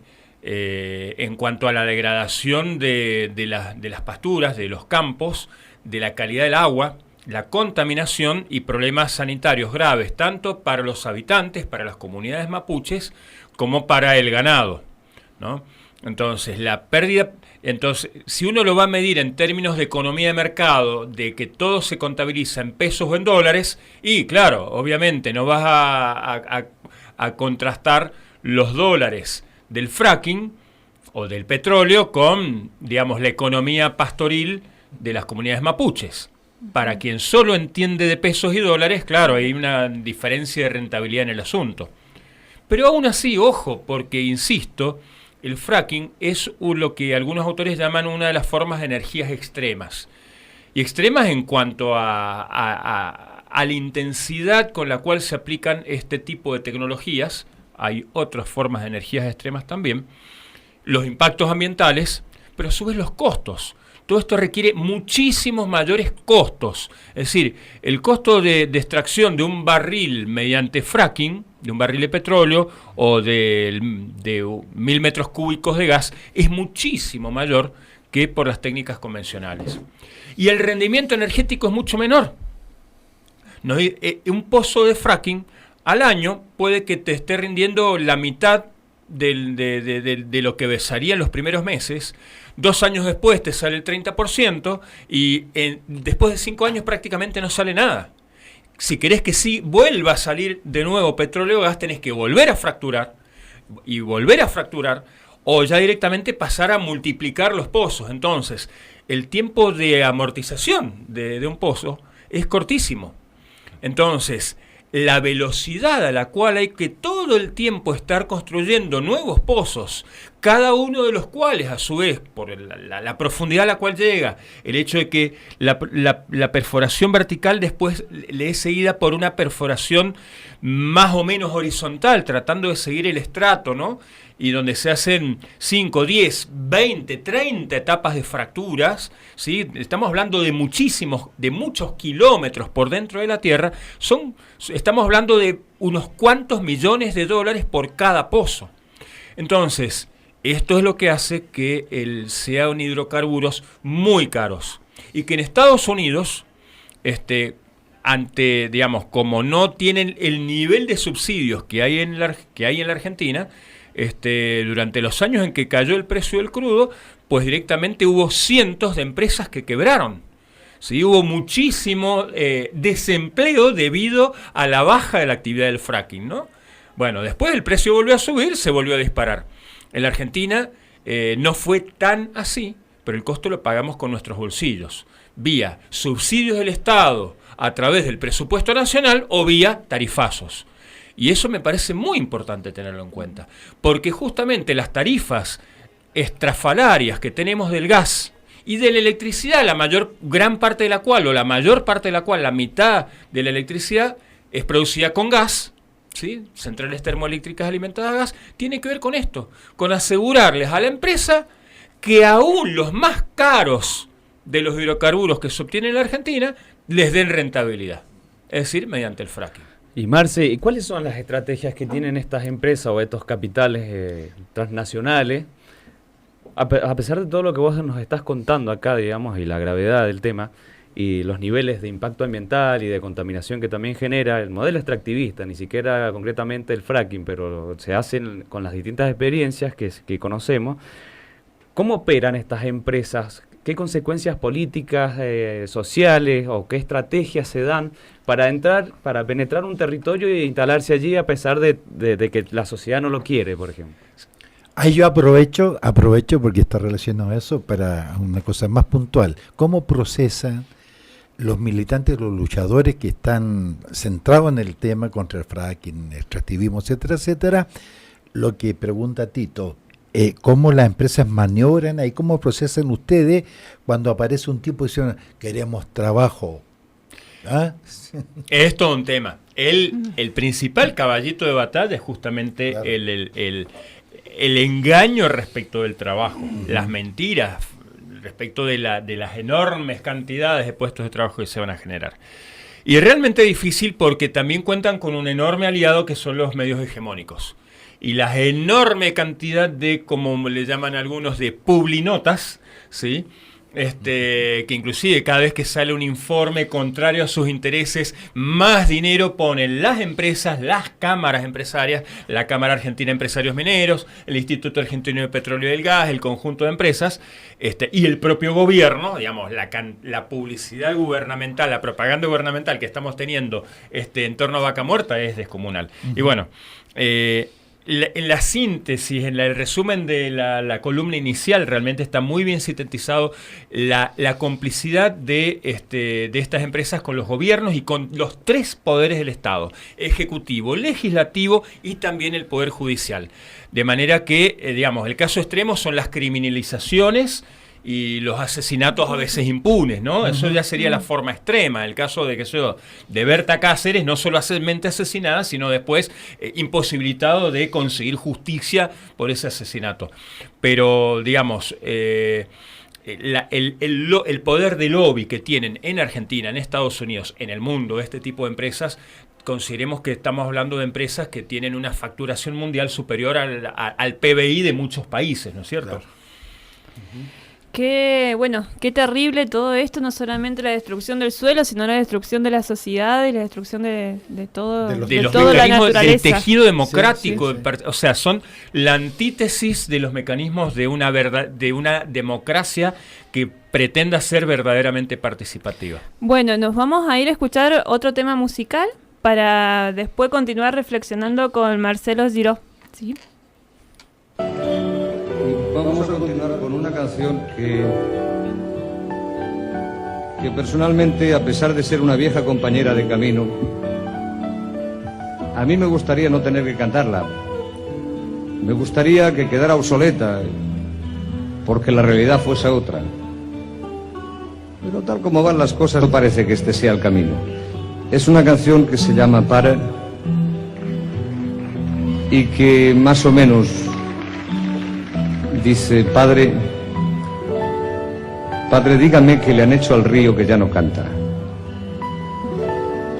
que resbala como esos peces que murieron bajo un palmo de espuma blanca.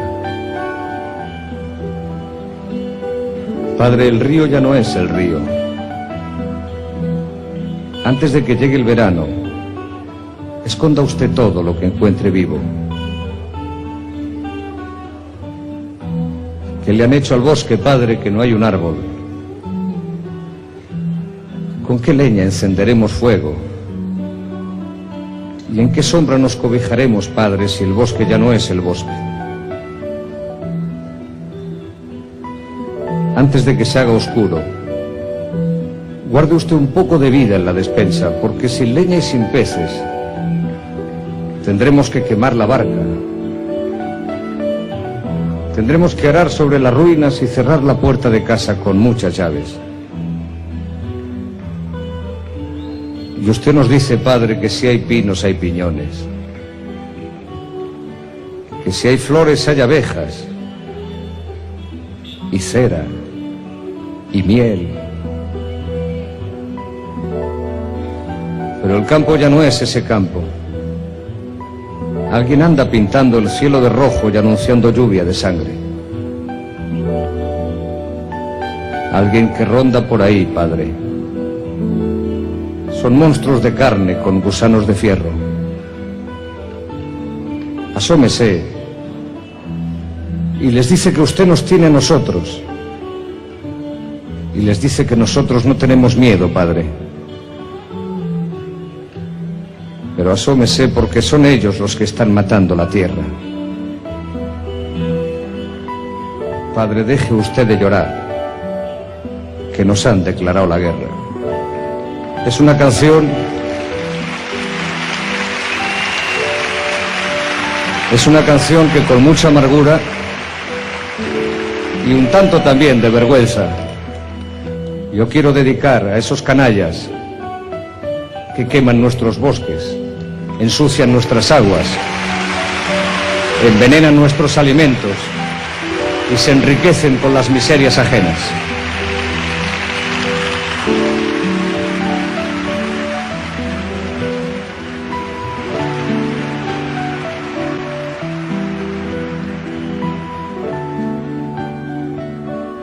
Pare, digueu-me què li han fet al riu. Bueno, ahí estábamos escuchando a Joan Manuel Serrat con Padre Pare, donde nos decía que hay alguien que nos está pintando el piso y el cielo de rojo, son gusanos de carne, son ellos los que nos están matando la tierra, ¿sí? Estas empresas con las que nos contaba recién Marcelo Giró. Ya vamos entrando a la última parte del programa de Desalambrar con este tema del extractivismo en América Latina. Y acá continuamos con Marcelo Giró, que fuera del aire sigue una conversación súper interesante. Así que... Totalmente, que por ahí, da ganas de grabarlo y volverlo a pasar ahora. Lo que se habla por ahora. Estábamos pensando, digo, qué valeroso, digamos, todo aquel militante, ¿no?, que le toca esa tarea y de ponerse enfrente de, o poner pruebas, o poner el conocimiento científico, de realmente llevar lo que puede llegar a suceder desde el lado de la ciencia, ¿no? Y cómo esto que nos miente en el cerco mediático, cómo se generan esas estrategias que hablábamos en la pregunta anterior. Seguramente debe haber mucha persecución también a estos militantes acá en Mendoza. Por ahí te quería preguntar vos si querés contar o si nos querés o de qué manera contar, ¿qué sucede con el militante acá en Mendoza? Bueno, es una pregunta compleja, no tanto. La verdad, como decía recién, comparativamente con otros lugares de la Argentina y de nuestra afro-indo-latinoamérica, la tenemos relativamente fácil. Pero también es cierto que, al igual que para muchísimas otras militancias, por ejemplo, este gobierno provincial y nacional nos ha marcado la cancha de una manera a la cual no estábamos acostumbrados.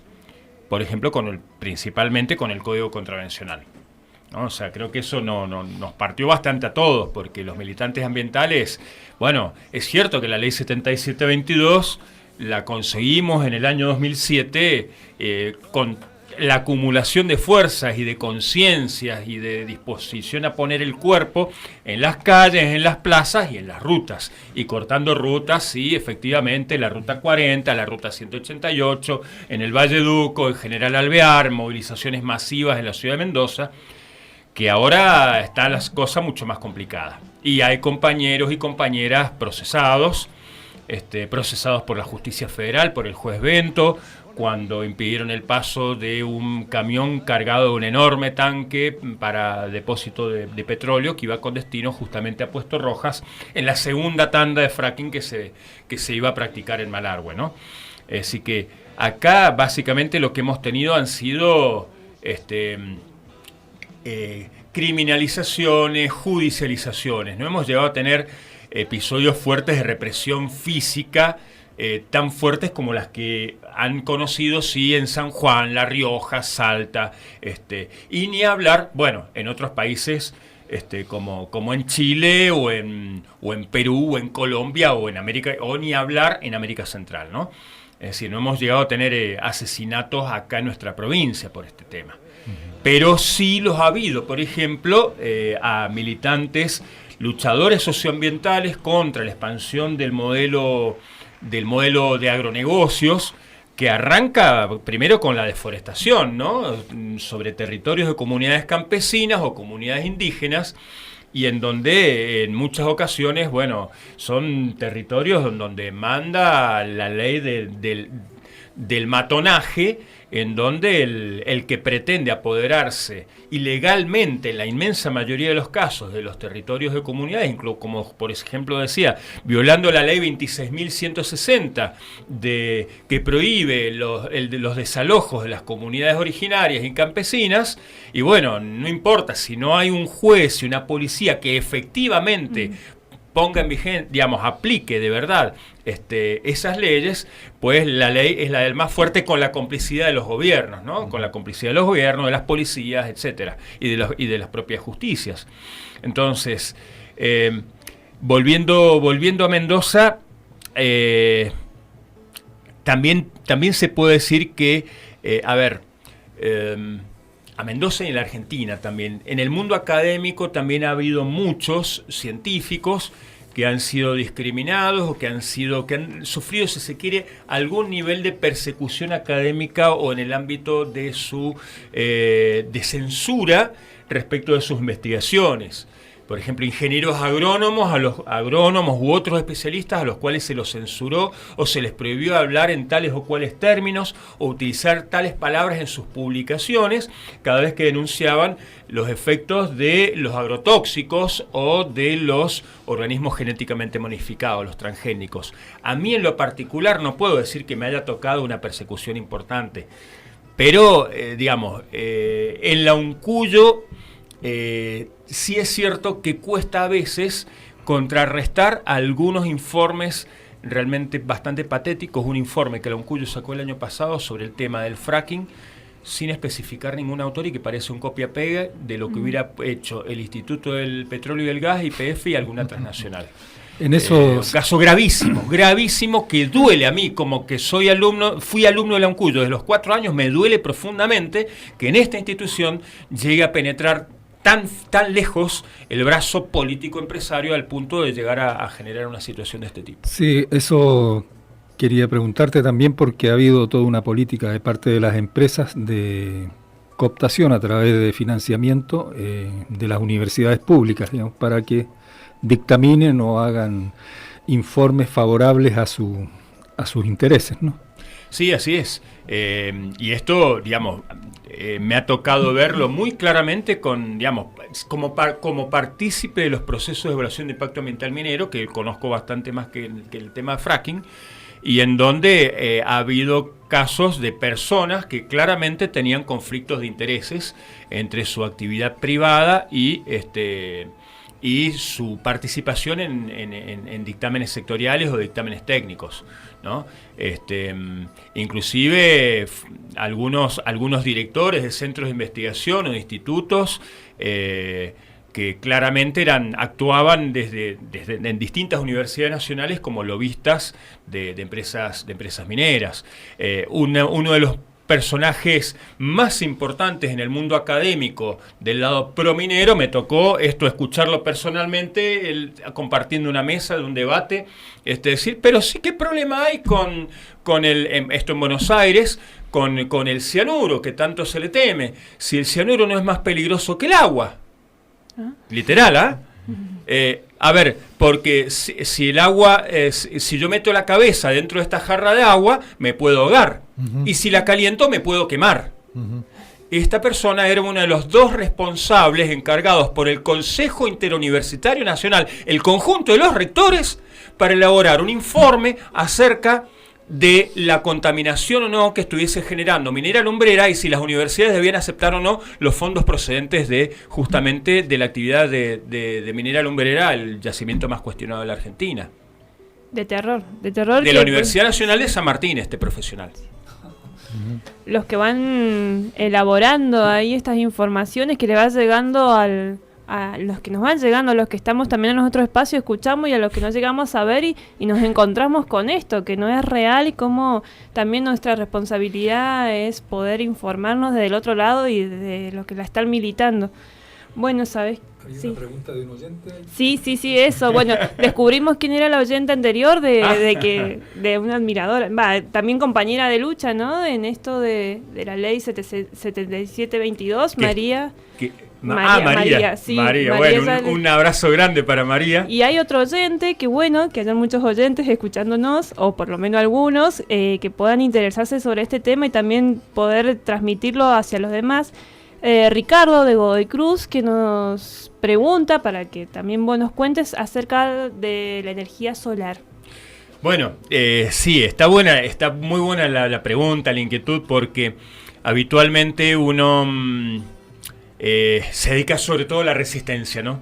Pero también es importantísimo plantear alternativas, ¿no? Porque si no, es muy fácil colgarnos el rótulo, bueno, sí, son los opositores a todos, no les gusta nada, son los antidesarrollo, antimodernidad, antiprogreso. Claro. Y bueno, sí, es verdad que frente a determinadas concepciones de la modernidad o del progreso, sí, somos opositores. Pero somos lo mismo de siempre, además. Claro, pero no es que no haya alternativa, no es que no tengamos también horizontes hacia los cuales queremos caminar y propuestas justamente para llevar adelante el buen vivir de las constituciones ecuatoriana y boliviana, ¿no? Claro. Entonces, la energía solar, sí, es cierto, la energía solar, la energía eólica y las energías relativamente más limpias, y algunas muchísimo más limpias, realmente son aquellas que nosotros queremos impulsar. Pero sobre todo en sus formas desconcentradas o descentralizadas, es decir, tratando de que sea la sociedad la que pueda llegar a manejar esto y no que se convierta en otro negocio hiperconcentrado más, con tecnología 100% importada de empresas europeas, estadounidenses o chinas, y menciona China es profeso porque es uno de los mayores exportadores hoy de equipos de energía solar y eólica, y digamos, uno puede tender a pensar, bueno, la solución son megaparques eólicos, megaparques solares. Y es cierto que la demanda es fuerte y que solamente con unidades a pequeña escala no se solucionarían las demandas de la sociedad.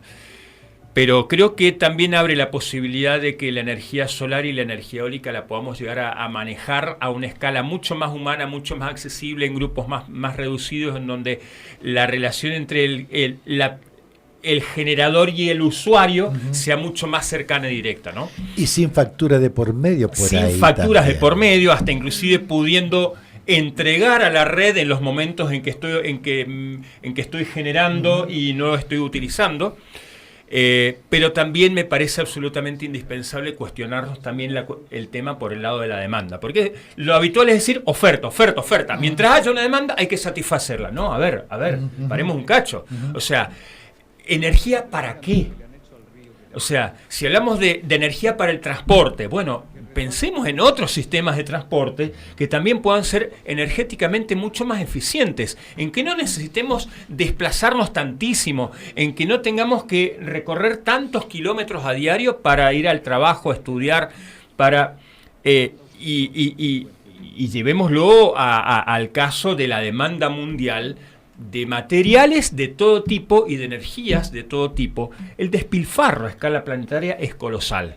Entonces yo creo que también, digamos, sin pensar en un estilo de vida ascético ni de volver a vivir como en las cavernas, porque muchas veces nos dicen, vos querés volver vivir como el hombre en las cavernas. No, de ninguna manera se trata de eso, pero el despilfarro de material y de energía en el mundo es colosal. Y yo creo que también hay que encarar un estilo de vida que no implique privarnos, pasarla mal, pero sí creo que los grandes responsables en el mundo que son las clases altas, y no solamente de los países ricos, sino también de los países subdesarrollados de nuestros países, esos despilfarros hay que cortar por lo sano, y hay muchísimo por mejorar las relaciones entre las sociedades mundiales y los ambientes mundiales, para que nuestra América Latina justamente deje de ser la gran exportadora de naturaleza para el despilfarro de otros, ¿sí?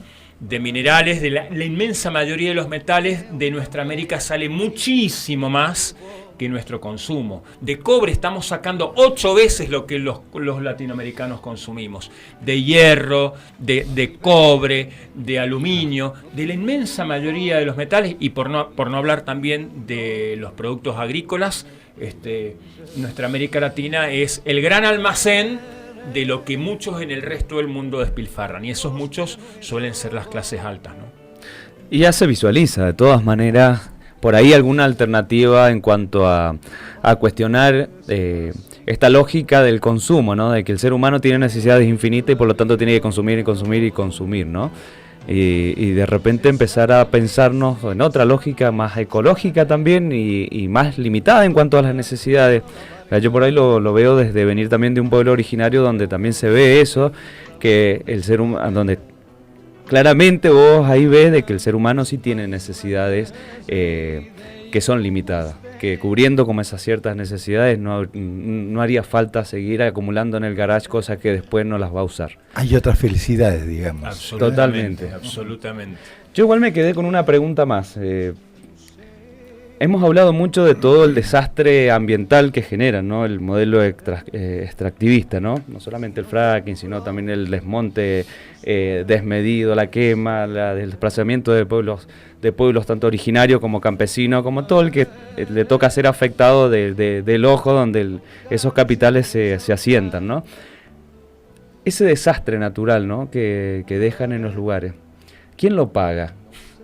¿Quién el costo que tiene volver a recuperar ese espacio como una tierra fértil, habitable, donde pueda haber un grupo social, humano ahí nuevamente? ¿Quién se hace cargo de esos costos? Si hablamos de costos monetarios, es el padecimiento de los pueblos que allí vivían. Pero, digamos, estas empresas no suelen hacerse cargo de reacondicionar las cosas a como estaban antes. La fase de cierre de minas, por ejemplo, sí, hay veces que más o menos cierran, pero realmente el restaurar el ecosistema a las condiciones previas al desarrollo de este arrasamiento de la naturaleza prácticamente no ocurre. Y lo pagamos no en términos monetarios, sino en términos de ambiente, en términos de salud, en términos de inundaciones, en términos de cambio climático, de mil modos lo pagamos toda la sociedad y por supuesto muy particularmente la que vive allí. Pero a veces son costos que también se pagan a grandes distancias. Yo por ahí pensaba, digo, esta empresa, esta lógica, ¿no?, del extractivismo, ¿no?, que quiere y se va a meter, y se quiere meter casi que de prepo, ¿no? Absolutamente. De prepo se meten en los lugares. Casi. Bueno, Lo hacen. De prepo no se meten, no dejan nada a los lugares, el porcentaje entiendo que es muy mínimo, y dejan el desastre, ¿no? Digo, qué cuestión gratuita que tienen, ¿no?, con nosotros los países de como nos llaman de tercer mundo, ¿no? Sí. Marcelo, perdón. ¿Qué visión tienen ustedes de la receptividad de la sociedad respecto a la lucha contra el extractivismo y por la defensa de los bienes comunes? A ver, ¿Está dura la mano? estamos, como escuché y dije yo mismo también esta tarde durante la visita de las actividades con Maristela Svampa, en tiempos de mucha oscuridad. En tiempos oscuros en muchos aspectos, incluyendo también de las luchas socioambientales, ¿no? Pero bueno, oscuro no significa negro, noche cerrada en la cual no haya alguna estrella luces, por ahí. estrellas y posibilidades, siempre las hay, ¿no?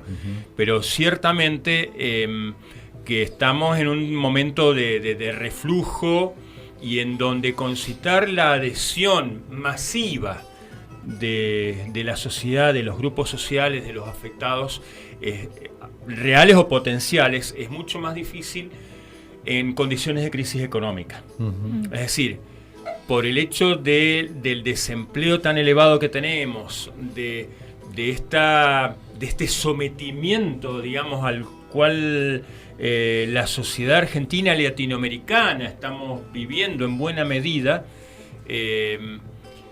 digamos, nos está costando muchísimo más que antes lograr esas movilizaciones masivas que son las que realmente le importan a la casta, y digo casta política, casi sin distinción de partidos. Sí, hay casos excepcionales, ¿no? Pero en buena medida es una casta política a la cual, si te lo dicen ellos mismos, poneme 3.000 personas en la calle y empezamos a charlar, ¿sí? Entonces, si no ven un efecto electoral importante que pueda llegar a dañarles su imagen y su caudal de votos, no les importa. Como han visto que nuestras movilizaciones a lo largo de este año no hemos logrado las masividades de muchas movilizaciones de muy diversos tipos por diversos motivos del año pasado, ya ahora sí están prácticamente, y en relación a lo que vos decías más temprano, estamos necesitados con urgencia que la sociedad mendocina tome conciencia del gravísimo riesgo en el cual estarían nuestros oasis si luego de las elecciones provinciales, fíjense lo que le estoy diciendo, luego de las provinciales que tenemos dentro de un mes, ya en octubre o noviembre, antes del recambio de gobierno y legislativo, nos quieran encajar las modificaciones de la ley 7722. Esta legislatura, no los que vienen después, estos, gran parte de ellos son los que están dispuestos a, una vez pasadas las elecciones, para no correr con costo electoral, encajarnos los cambios a la 7722. Entonces, vemos con angustia estos temas, pero sin embargo, bueno, estamos ahí todos los miércoles en la legislatura, las asambleas, en otros departamentos también, haciendo movilizaciones, volanteadas, cortes informativos, los diversos tipos de actividades a los cuales podemos, y bueno, y llegando por supuesto a algo importantísimo, fundamental, por lo cual siempre estamos súper agradecidos a los medios de los colectivos, de los medios comunitarios de Cuyo, al Comecuco, a la Mosquitera, a Radio Cuyum, la leñera de Potrerillos, la Paquita en Uspallata, porque realmente son vehículos importantísimos para nosotros para llegar a la gente, ya que justamente se nos cierran tanto los medios masivos. Bueno, es también una vía súper importante para nosotros de poder entablar un diálogo con la gente, ¿no? Los miércoles, entonces, Marcelo, ¿se juntan todos los miércoles en la legislatura? ¿A qué hora? Sí, nos estamos juntando a eso de las 10 más o menos. Y esto va a ser hasta el 18 de septiembre, ¿sí? Hasta el miércoles anterior a las jornadas por el tema del cambio climático, de esta huelga mundial del clima, que estamos, bueno, justamente ese es uno de los grandes motivos de esperanza, que son los jóvenes por el clima a nivel mundial y a nivel mendocino también. Porque los miércoles cuando sesiona la Cámara de Diputados, en donde está justamente el proyecto de ley de prohibición de fracking, y reclamándoles también de paso que ni se les ocurra tocar la ley 7722. Así que bueno, y la Asamblea Popular por el Agua, nos juntamos en el local del SUTE Capital, en Chile 1950 o 1850, no recuerdo bien, 1950, los martes, a partir de las 20:30 más o menos, todos los martes también, para quienes se quieran acercar. Muy bien, desde el Comité de Solidaridad Latinoamericana vamos a empezar a tener una presencia más sistemática, tanto en las movilizaciones como en las reuniones que se hagan, para tratar de hacer nuestro aporte y recibir también el aporte que ustedes han hecho durante todos estos años, encabezando la lucha y la resistencia contra estos proyectos saqueadores y contaminantes. Así que queremos agradecer tu presencia, Marcelo. Indudablemente que quedan muchas preguntas en el tintero, mucha charla por delante todavía, porque el tema da para mucho. Claro. Muchas voces que pueden hablar. Sí, indudable. Se ha creado un colectivo de lucha y de resistencia muy importante a través de las asambleas del agua. Así que creo que hay mucha gente involucrada, capacitada para participar. Pero queremos agradecer tu presencia, a pesar de que ha sido un día complicado, con mucha tarea, a raíz de la visita de Maristela Svampa a la ciudad de Mendoza, pero que por eso queremos agradecerte especialmente que hayas dedicado un tiempo a participar en este programa de La Mosquitera. Y queremos anunciar que en el próximo programa, el 4 de septiembre, próximo miércoles, vamos a dedicarlo a recordar un hecho que transcurrió hace 49 años atrás, el 4 de septiembre de 1970, triunfó en Chile la Unidad Popular con Salvador Allende como candidato presidencial.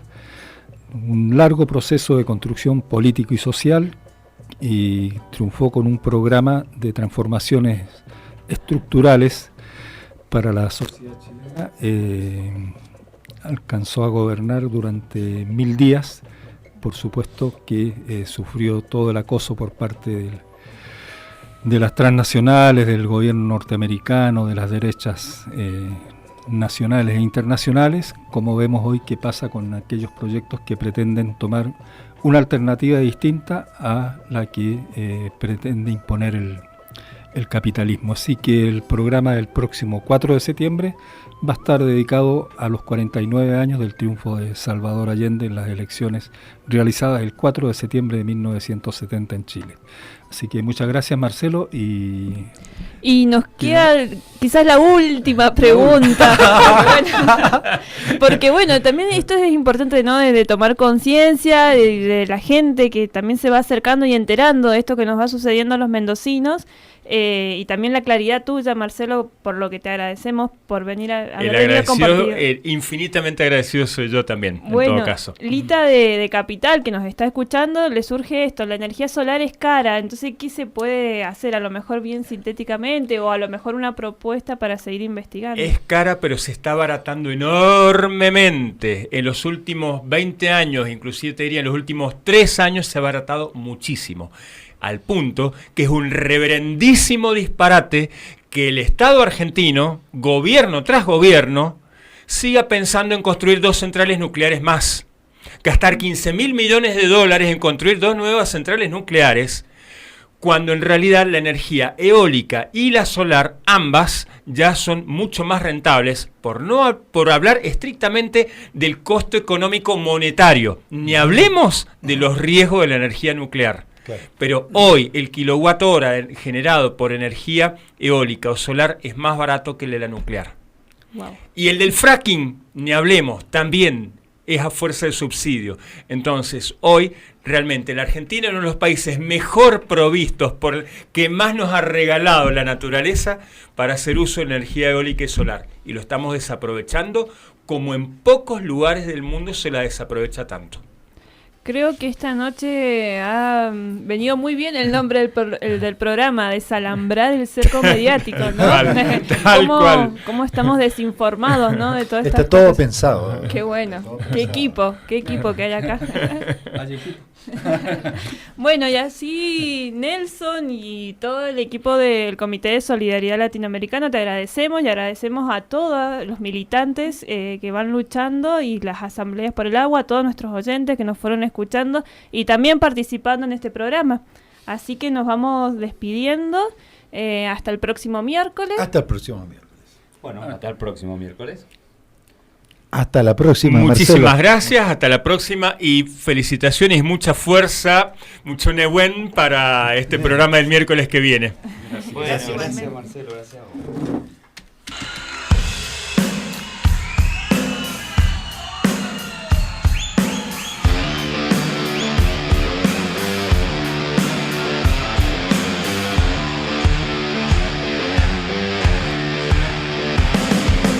Choque de trenes, vuelan los andenes, el maquinista primero en la lista, culpable de todas las muertes.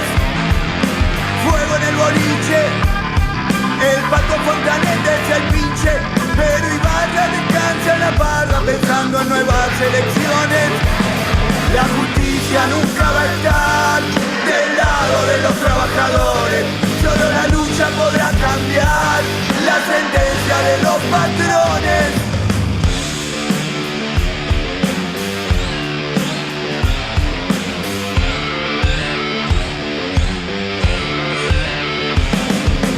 Títeres mafiosos tienen sus propios negocios.